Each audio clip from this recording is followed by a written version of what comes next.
Hi everyone, I'm Bill Sanders and this is Watch Art Sci, the art and science of watch collection. Today we're going to take a look at Aziz's collection. And this collection is, I think you're going to find it extremely interesting. And another thing that Aziz did was to provide the watches that had been in his collection and ones he's looking at. So I think this is, it was sort of an interesting kind of thing. I have my own suggestions too. Okay, well, let's get started.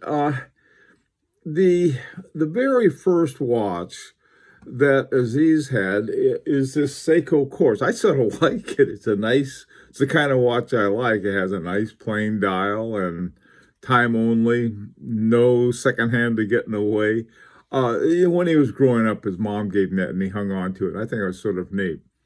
The second is a Swiss Army dive watch. He was actually doing some diving, and he got this one because one of the other watches he had wasn't doing the job. So he got this one for the Victronic Swiss Army, and he uses it as a dive watch. It's set up for a dive watch with a moving bezel and so forth. Okay, this next group of watches, he has a Raymond Weil Parsifal quartz watch, which is a nice sort of dressy kind of watch. He also has a Baume et Mercier Clifton, and this is an interesting brand. Baume et Mercier has a movement called Baumatic, which is made by Villeret. And Villeret, of course, is owned by Richemont, which means that Baume et Mercier is owned by Richemont. So it's sort of an interesting one. Baume et Mercier has for years and years and years used ETAs and Solitas and so forth for their movement. But I think they're trying to move them into a little upper thing. But this Clifton, it's a nice looking watch. It's got it's like a calendar watch. And one of the things that I found in Aziz's collection, there was a lot of calendars, a lot of moon phases, and sort of all together in subdials. And so it's interesting in that respect. And this one too also looks like it also has a chronograph in it. So interesting. This is an annual calendar. Now, the Omega Speedmaster Professional, now this one is a very cool one. It looks like it has, was a 18 something movement in it, hand wound, and it's not the coaxial and it's not the automatic. So as far as Speedmaster Professional, or is really in this case to be a moon watch, it'd be very much like this one. I like those a good deal. Okay, now one of the things you're going to see, you can say, oh, these are, as you move along, they get better and better and better. This is, I think, you're going to like about this collection. All right, now here are a couple Rolexes, a Rolex Datejust on the left, and then a Rolex GMT Master 2 on the second with the Batman bezel, the black and blue. They both have they're both automatics. They both have the metal bracelet. The Datejust, particular Datejust has the Roman numerals around it, and the GMT Master 2 has the dots and the little rectangles and the triangle and the what they call the cyclop eye, so you can see the date. Both of them have that. The Datejust is looks like almost like a dress watch rather than I always think of Rolex pretty much as a tool watch, but some, it gets pretty dressy as well. Now, these next two, again, we keep leaping up. This is a Blancpain Villeret complete calendar. And this one is 38 millimeters. You'll see why that's important a little later.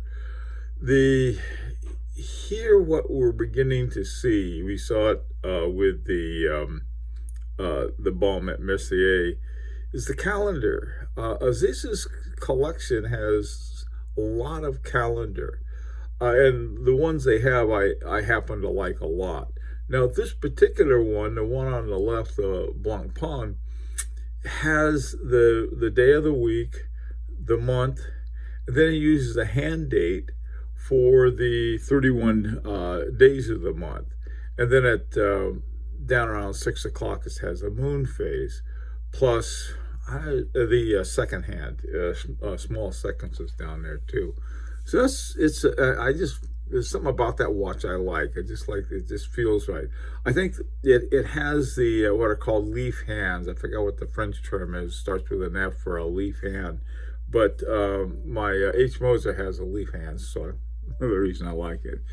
Now this next one is the Vacheron Constantin overseas chronograph. I think this is the OS2, which is the second group. They had the one, that was the one I had. And then they had the 2, and then they came out with the Overseas 3 in 2016. And this one is just everything I like about an overseas. It's got a chronograph with it.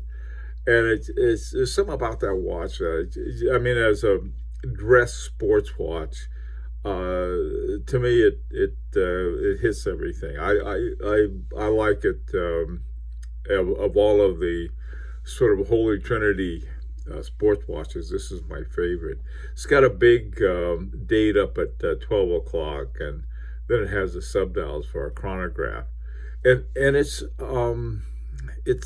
got that big solid base to it with the 8 horns on the sort of inner bezel, or the bezel itself. These next watches are 2 Patek Philippe's. I mean, it's like, whoa.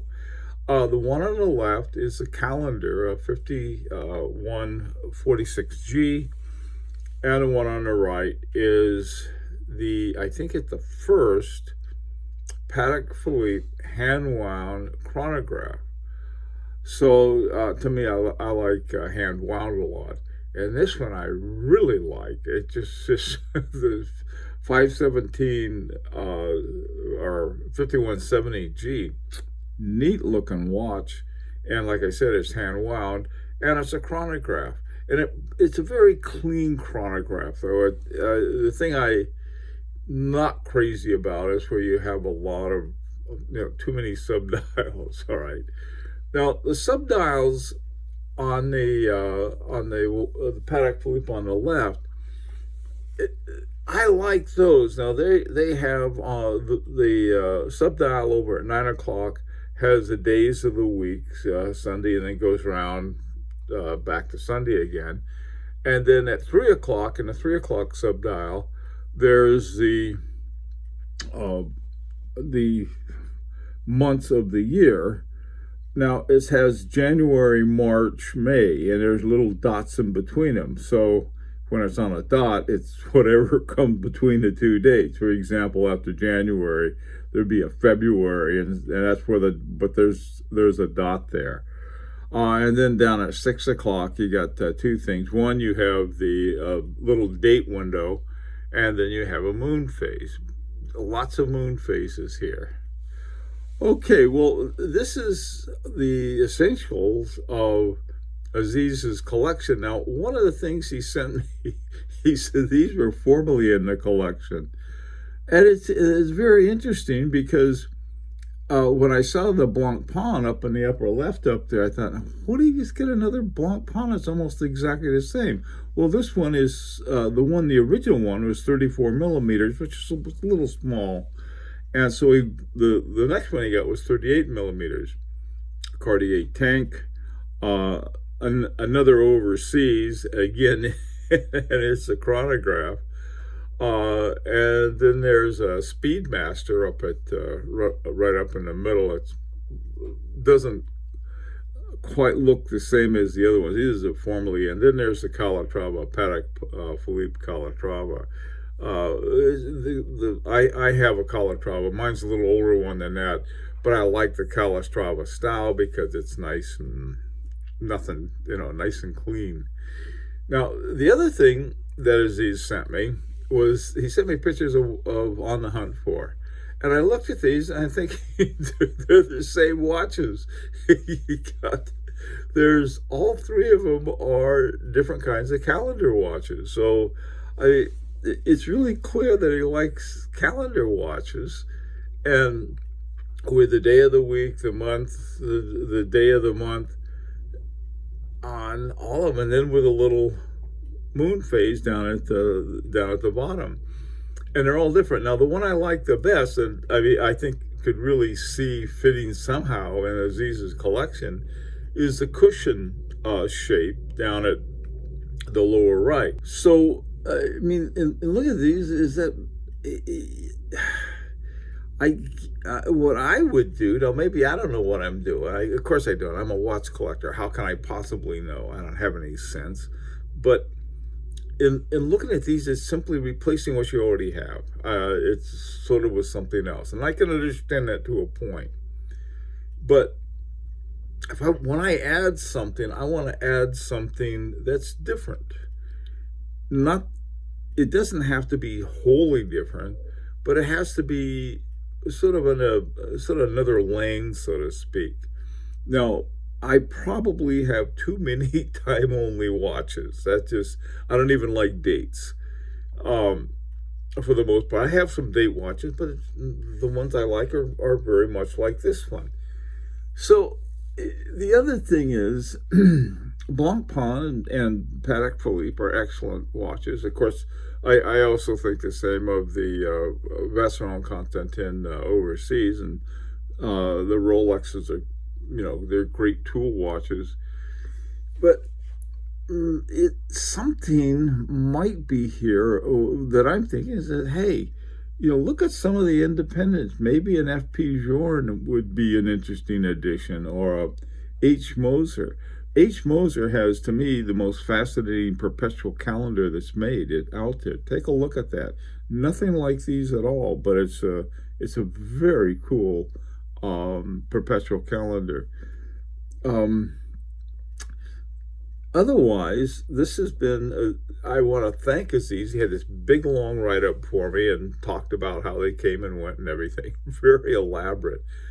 And so, like I said, I found this a fascinating collection. And I'd like to hear from you, too. What do you think? Say, hey, maybe this would fit in your collection, or maybe you might look at this. Oh, I know one other one that I really wanted to suggest, and that is a travel watch. I don't know if Aziz travels very much, but a good travel watch. Patek Philippe. If you like Patek Philippe's, and apparently Aziz does, they have some great ones. Vacheron Constantin has some great ones. Parmigiani has what they call the hemispheres. That's one I have. I love it. It's great for travel. So you'll find some really great dual time. Don't get an F.P. Journe resonance for travel for dual time. They don't want you to use it for that. Anyway, I want to thank Aziz for sending in his collection. It's a wonderful collection. I want to encourage anyone who has a collection. It doesn't have to be great. It can be a very humble, as all collections are interesting. I asked one guy to send his in. I hope he does. And he's got they're on opposite poles. It's a fascinating collection. Okay, so hope to hear from you. Get your opinion, your feedback. And until next time, this is Bill Sanders for Watch Art Side, the art and science of watch collection.